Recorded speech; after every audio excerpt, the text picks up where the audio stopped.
Hi, welcome to Siva's Kitchen.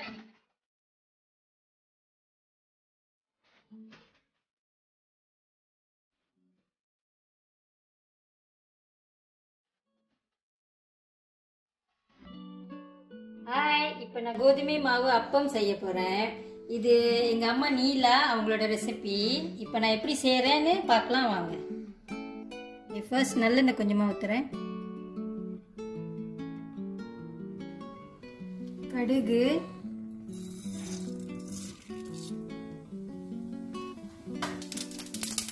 சின்ன வெங்காயம் மெலிசாக வெட்டியிருக்கேன்,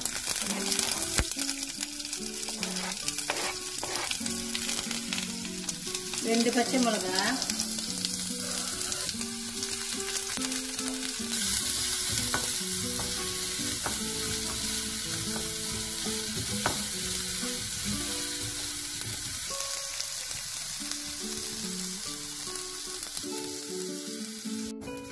ஓகே. சின்ன வெங்காயமும் மிளகாவும் வதங்கிருச்சு. இப்போ அடுப்பு அடைச்சிடலாம். இது கொஞ்ச நேரம் ஆறட்டும். அடுத்து மாவு கரைச்சிக்கலாம்.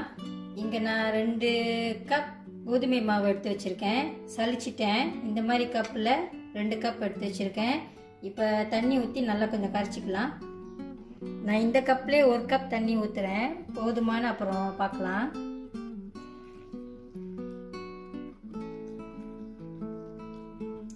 கொஞ்சம் குறைச்சி தான் ஊற்றிருக்கேன்.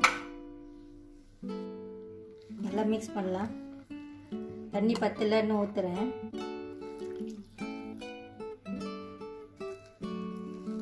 1 கப் தண்ணி தான் ஊற்றுனேன், பத்தல, இன்னும் ஊற்றுறேன். ஒரு 1.5 கப் ஊற்றிருக்கேன், பார்க்கலாம்.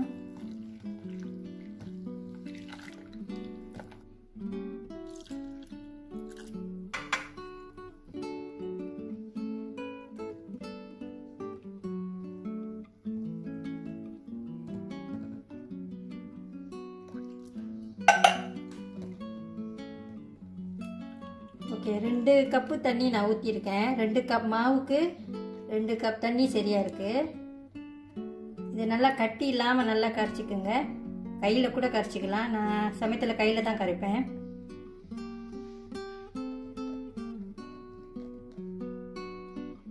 இப்போ இந்த மாவை வடிகட்டிக்கலாம்.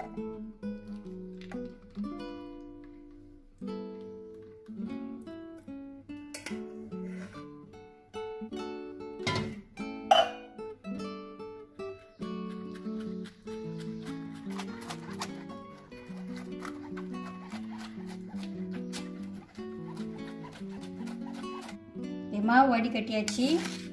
அதில் ஒரு கரண்டி உப்பு,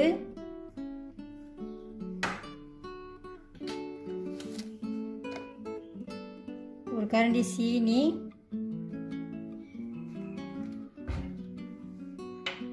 இது கருவேப்பிலை சின்ன சின்னதாக வெட்டியிருக்கேன்,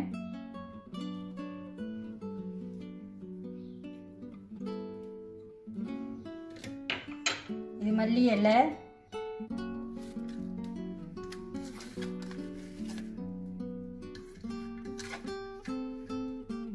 கடைசியாக முதல்ல அந்த வெங்காயம்.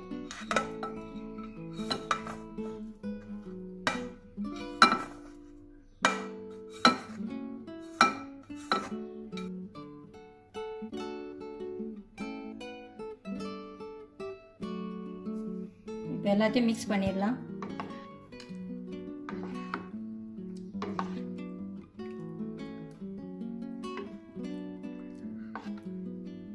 மாவு ரெடியாக இருக்குது. தோசைக்கல்லும் ரெடியாக இருக்குது. அப்பம் செய்யலாம்.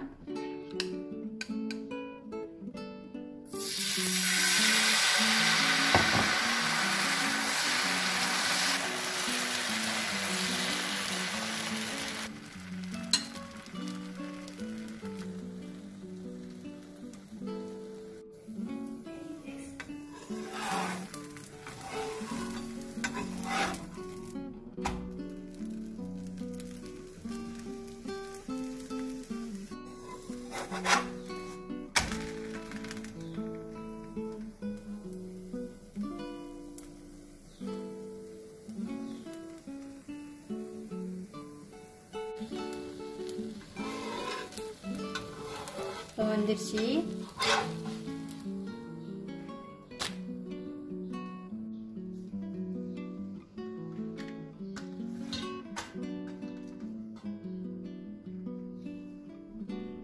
இந்த அப்பம் வந்து நீங்கள் கறி ஊற்றி சாப்பிட்லாம், நல்லாயிருக்கும். இப்போ நான் மத்தியானம் மீன் கறி வச்சேன். இப்போ இதில் நான் மீன் கறி ஊற்றி சாப்பிட போகிறேன்.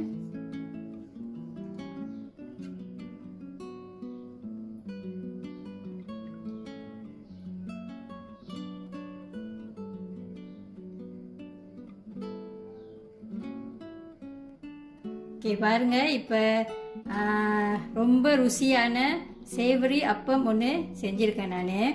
நீங்களும் செஞ்சு பாருங்கள். தேங்க்யூ ஃபார் வாட்சிங்.